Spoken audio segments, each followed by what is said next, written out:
Yo, what's up mga kapulido? Genix Motor Parts. Muling nagbabalik para sa panibagong video. May dayo pala tayo ngayon all the way from Mabalacat, Pampanga. So, i-reset natin ang kanyang motor. Ayan. Mga 59 siya. Okay naman pala. Malakas naman daw. Tapos, ewan ko bakit papareset niya. Pero nung nabuksan, doon namin nalaman kung bakit kailangan siyang pa-reset. So, intro muna mga kapulido. Trivial natin ang problema na ito. Sorry, it's DJ.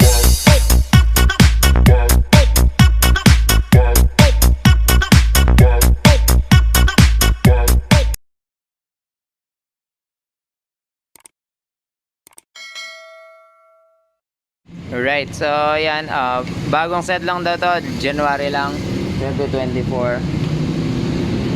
Na okay naman, tahimik naman daw nung umaandar. Ang problema, may konting usok. Tsaka ang problema din niya is nagbabawas ng langis. Tapos napakatakaw daw sa gas. So, pero sa performance, okay naman daw, malakas naman. Dumudulo naman.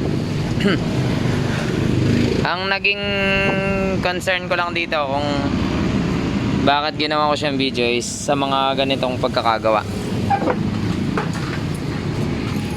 Kanya-kanyang diskarte yan, pero sana kapag didiskarte yan is yung hindi mas sayang yung pera ng customer kasi pinaghirapan niya yan. Di ba? Okay. Yan. So, yung camo 9 natin, gumamit siya ng, hindi ko alam kung anong brand to, pero may kamot na rin siya. 6.5 ang lift niya sa aking sukat. Valve string niya 3.0 Sun.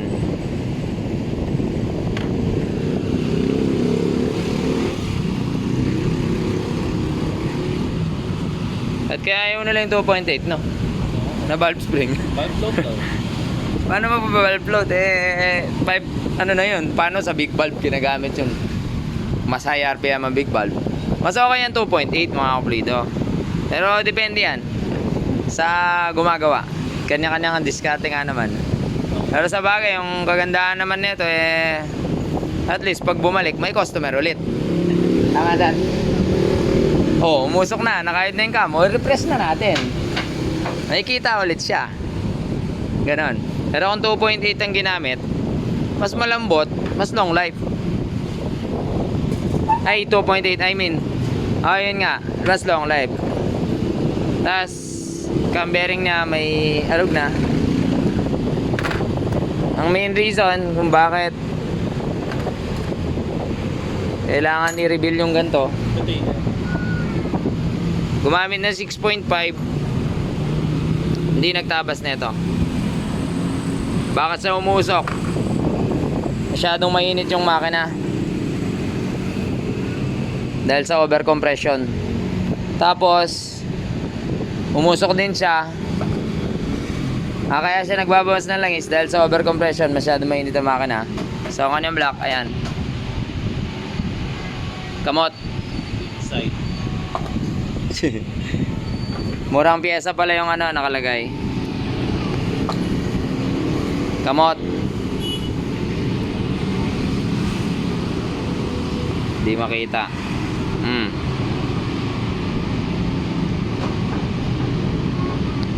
So yun. Pagka ganito kasing overcompression, mas matakaw ka sa maintenance eh. Mas okay yung tama yung compression. Pero power, oo, power, maganda yung power kapag mataas masyado ang compression. Ang problema, mapower lang siya kapag ka time na malamig siya. Pag uminit siya, kamot.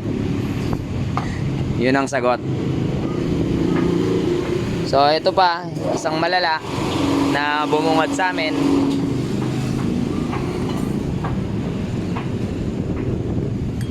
Dahil di kinat ang retainer.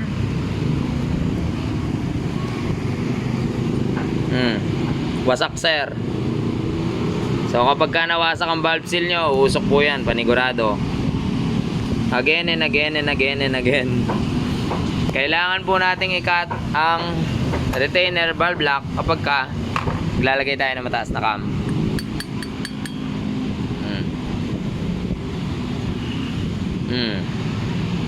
Intake exhaust. Wasak, sir. Ito yung spring niya. Ganda ko na. Pero local yung nakalagay na valve sila kasi wala namang spring yung original. Pero gayon pa man, ganito yung original. Yung walang lagay ng spring.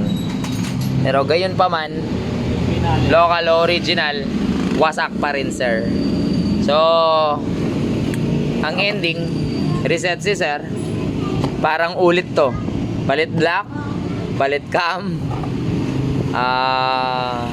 palit valve spring. Sa carburetor pala, ito, pwede na, 28mm. Kahit local lang, okay lang. Ang dapat lang is palitan nyo yung baso ng original. Kasi, kapag ka nabasag yan, kinain ng makina, ang saya, di ba? May back job kayo. So, yan. Tapos walang air cleaner. Pag walang air cleaner, mas malala mapudpod yung baso. Pag napudpod ang baso, ninipis yan. Tapos pag piniga mo, malakas yung vacuum ng makina, sisip-sipin niya yan, babasagin niya. Ito pa, nakalagay, putol na. Nakalagay, kalahati lang. Yan o. Tapos, ito pa yung isang pinali. Dito kami nagulat eh. Pero sa bagay, may performance naman. Intake, stock port, walang galaw. Walang galaw. Oh. Walang galaw. Ito pala ang importanteng i-port, exhaust lang. Exhaust. Grabe. Malaki pa sa port ng 2631. Napakalaki. Sa sobrang laki, tinamaan na yung butas ng stud. Taas po mga kapulido. Butas na yung laanan dito. Yung daanan ng stud dito, naabutan na. Sa sobrang laki ng port. Pang malakasan. Pero kasi kung iisipin lang, yung exhaust valve natin is 20... Ano kasi size ng exhaust? 21 lang. 21mm lang. Tapos yung dadaanan niya, ganito ka lang. Ayan. Malaki pa sa big valve yung exhaust port. Pero yung daanan, napakaliit lang naman. Sa bagay, ganyan-ganyan diskarte yan. Kanya-kanyang pamamaraan para mapalakas yung motor.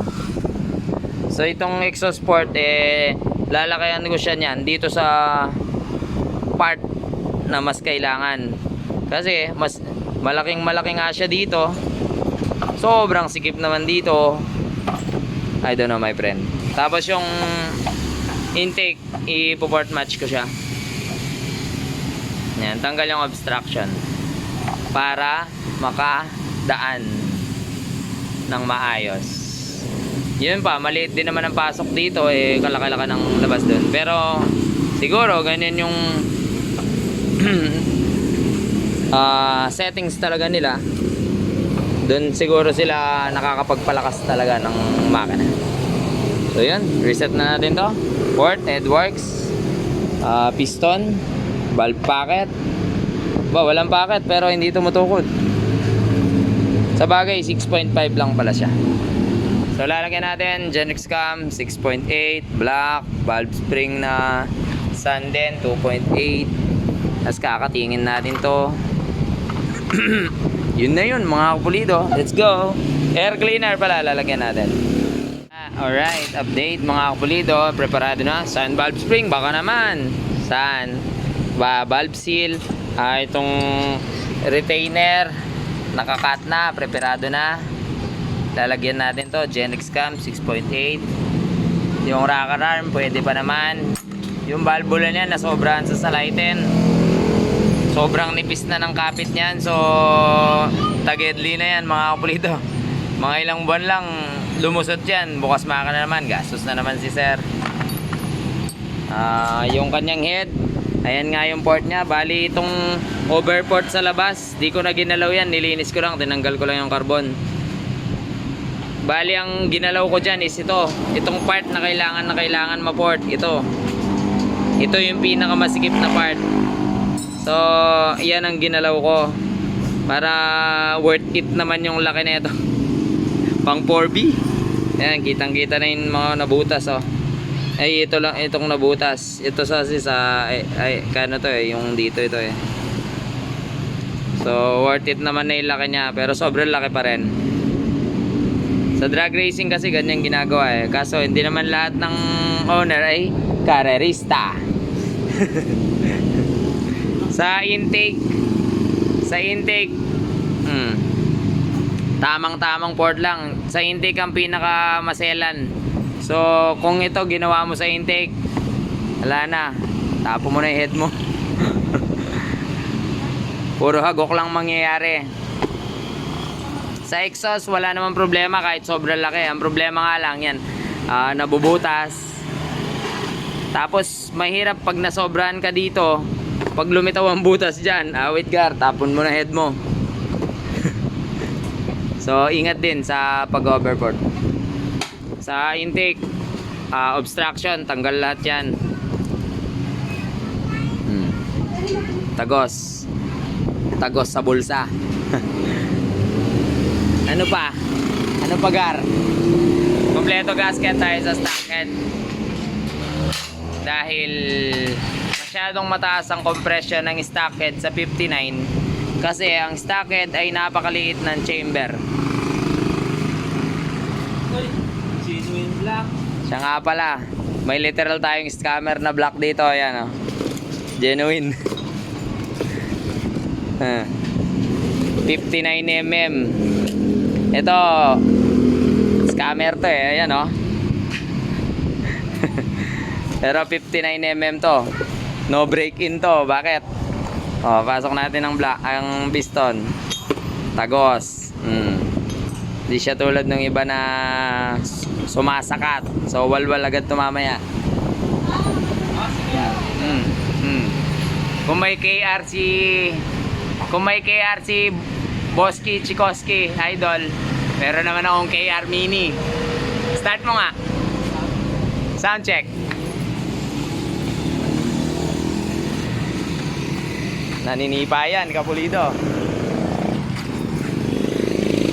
Pero wala pa sa tono. Tsaka palit akong cut.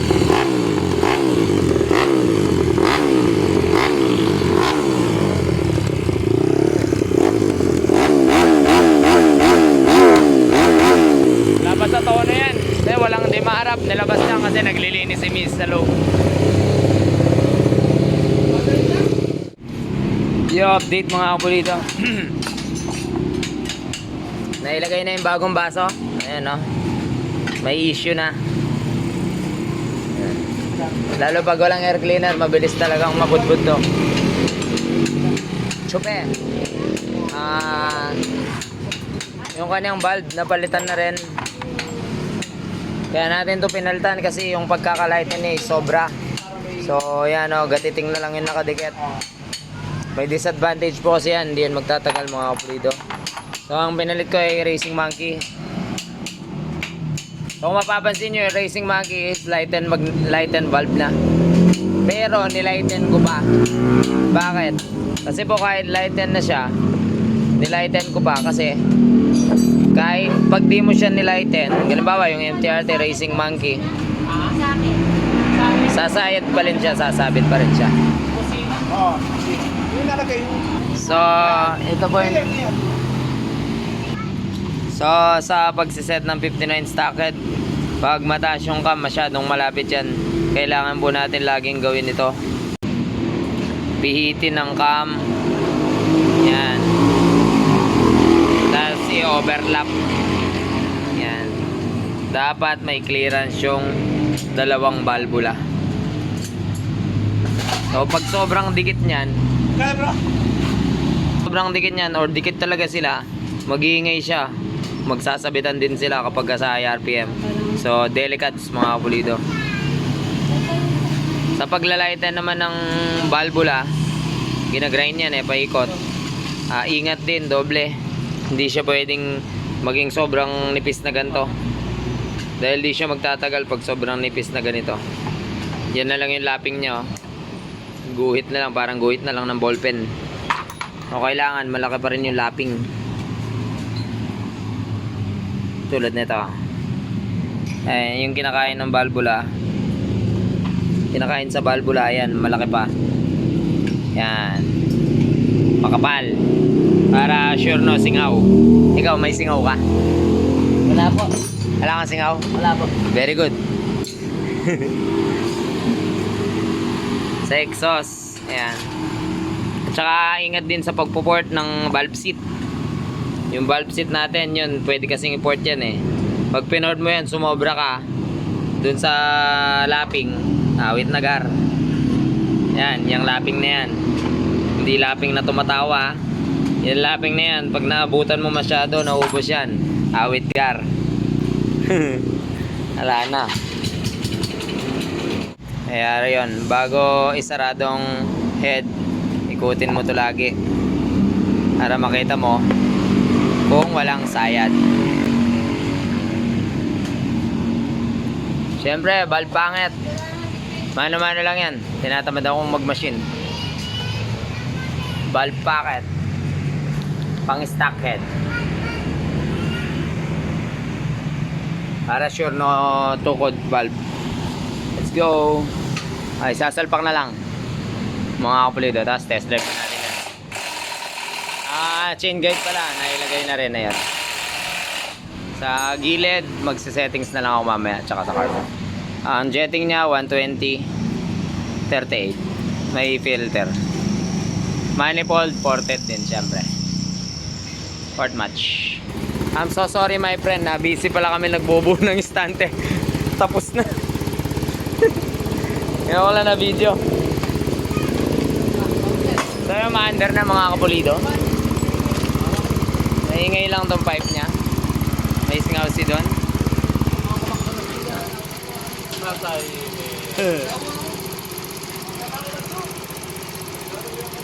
Ayos. So road testin natin mamaya. Brake and road test. Pero hindi natin pwedeng biritin pagka tips lang.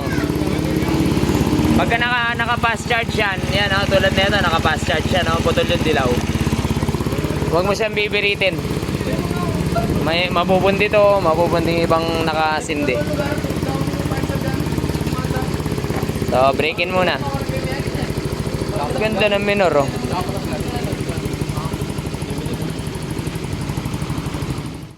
Yo, update mga kapulido.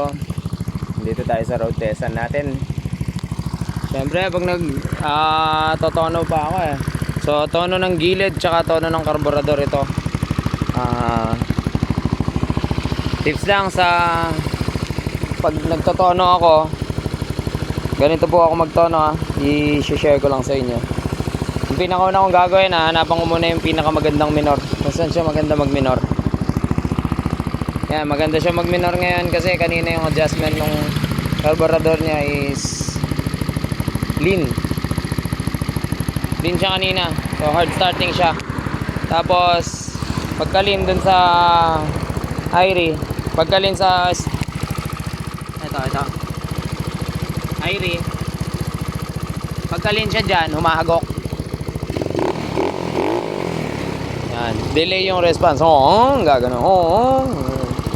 So pinapihit ko kay Jonathan clockwise. So, ang pinihit ni Jonathan, pumihit siya ng sobra. Umaambon pa. Hayop.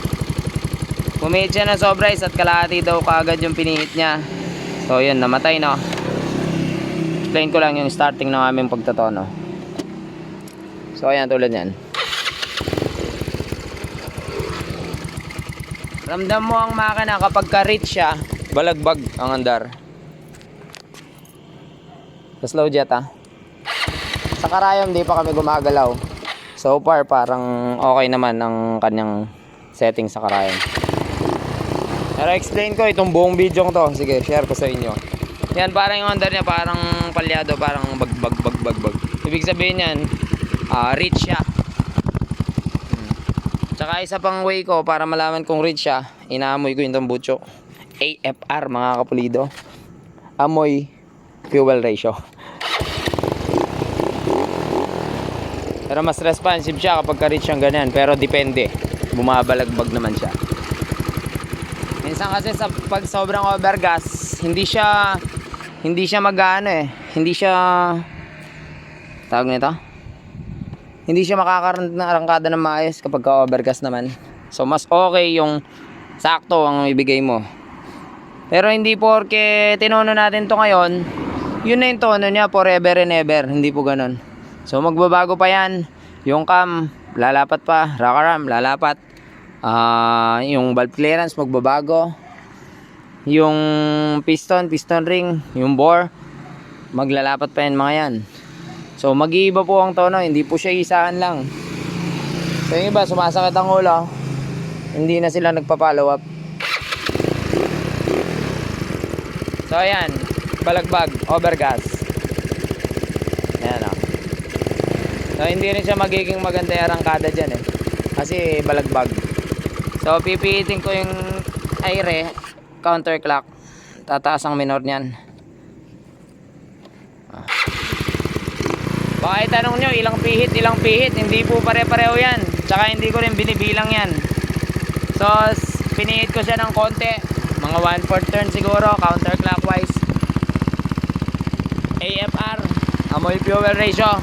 Masakit sa mata, masakit sa ilong, overgas pa rin yan.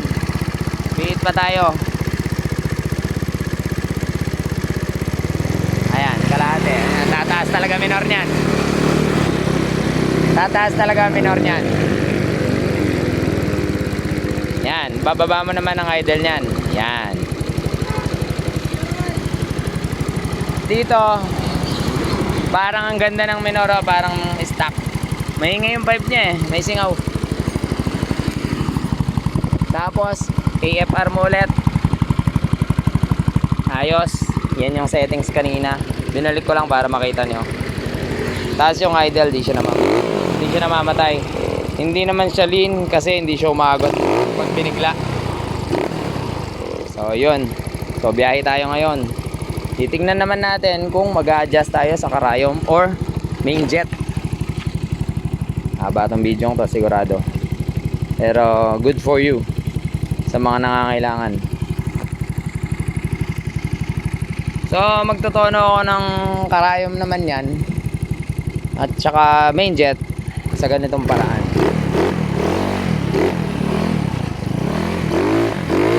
Uy, lakas. Konti-konti lang muna yung piga ko. Yan, mga 15%. 40, 50, 75. Full rep. Yan. Pagka nag-full rep ka, parang nangihina. Ibig sabihin, kulang yung main jet mo. Maliit. Pagka nag-full rep ka naman, tapos binalik mo yung full rep, parang kumadyot. Ibig sabihin nun, sobra. Ito, hindi siya sobra. Bukan natin. Medyo kulang siya. Sa full rep niya, hindi full potential yung nilalabas na power. Pero, konting-konti lang yung kailangan kong ilagay. So, halimbawa, 120 nakalagay dito. Magwa 125 ako sa 28mm.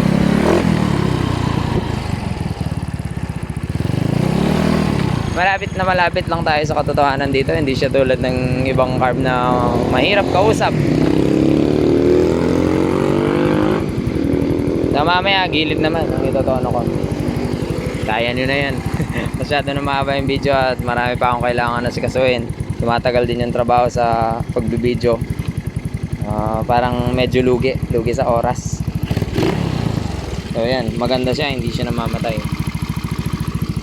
Upon revving, wala naman siyang knock, wala siyang detonation, wala kang naramdaman na parang bumabalagbag or parang pumapalya-palya. Yung iba kasi problema nila yung pumapalya. Like kunwari, bakit pagka paalis ako palya-palya, pero pag binirit ko okay naman. Sa karayom po yun, mag-adjustable kayo. So try natin ha. Yan. Konting rep, 10%. Walang palya. Dagdag. Hanggang makuha mo yung pinaka full rep.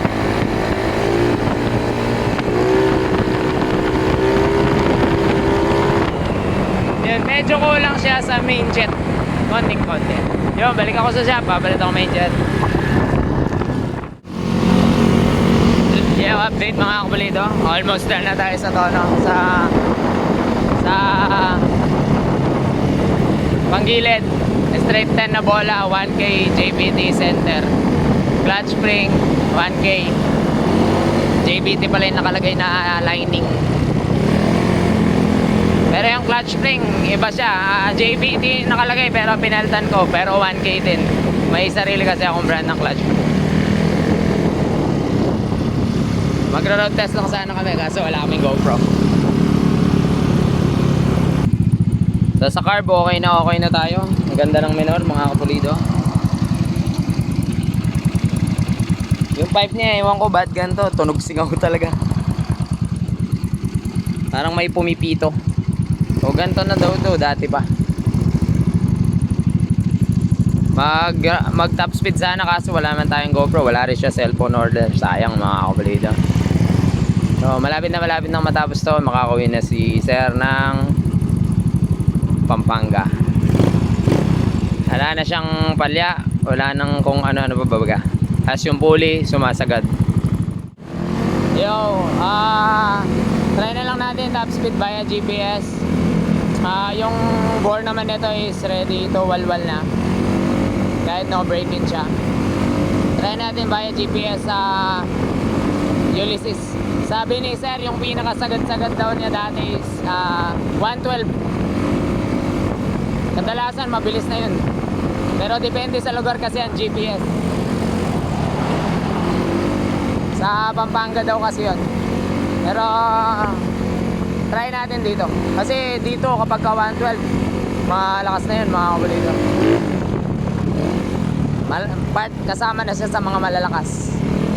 Doon sa yung iba kasing karga nakikita ko 90, 100 sakto. So yung 110, 112 mabilis na yun dito. So try lang natin to dito sa amin. Kung mabibit ba natin yung top speed niya sa GPS na 112.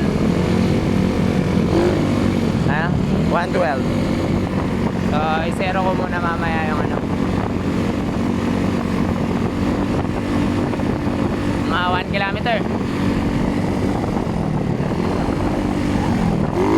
Kapino ng takbo niya.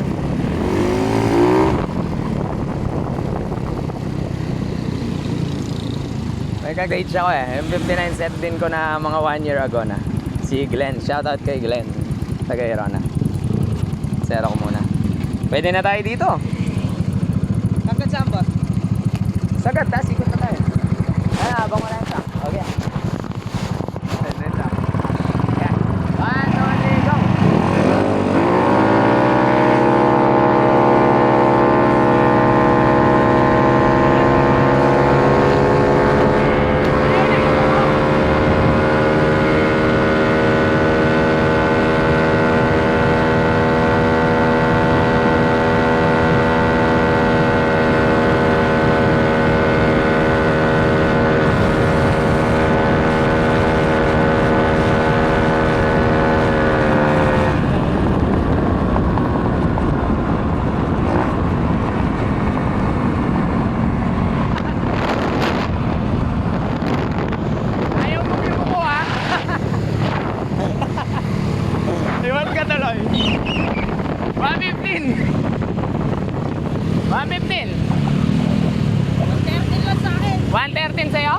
Ayaw mong yumuko eh. So ayos na. Okay na ang ating sinetup at ni-reset na nabit naman natin yung dati niyang karga. Tapos may air cleaner pa siya ngayon mga kabulido. Salamat po sa panonood. May nabulot kayong konting tips sa ating munting video sa pagsisetup ng 59 stock jet. Alright. Salamat po sa napanonood. Hanggang sa muli natin pagkikita. Yung naging top pala niya dito sa gauge is mga, hindi ko ganong nasilip pero lampas siya ng 120, mga 125 siguro to 130. Hanggang sa muli natin pagkikita, paalam. Nabibitinin ikaw ang siyang mangangayaw. Pag binirit sa daan ng motor na humihiyaw. Di kalidad ang bawat pyesa at pulido ang gawa. Detalyado bawat setup at hindi pumapalya. Siguradong di ka madidismaya. Tulin at lakas sa pagsampa iyong tama. Mekaniko na malupit sa pagkalikot mabangis. Ang mga kakumpetensya lahat sa kanya panis. Kaya wag kang magtaka kung bakit ang bilis ko. Mascareñas Racing Team to, malabo na matalo. Mascareñas Racing Team, di nyo matitibag. Sa pulido na gawa, sa karera di ka laglag. Mekanismong malupit sa motor mo ikakabit. Pag harurot sa daan wala nang makakahigit. Mascareñas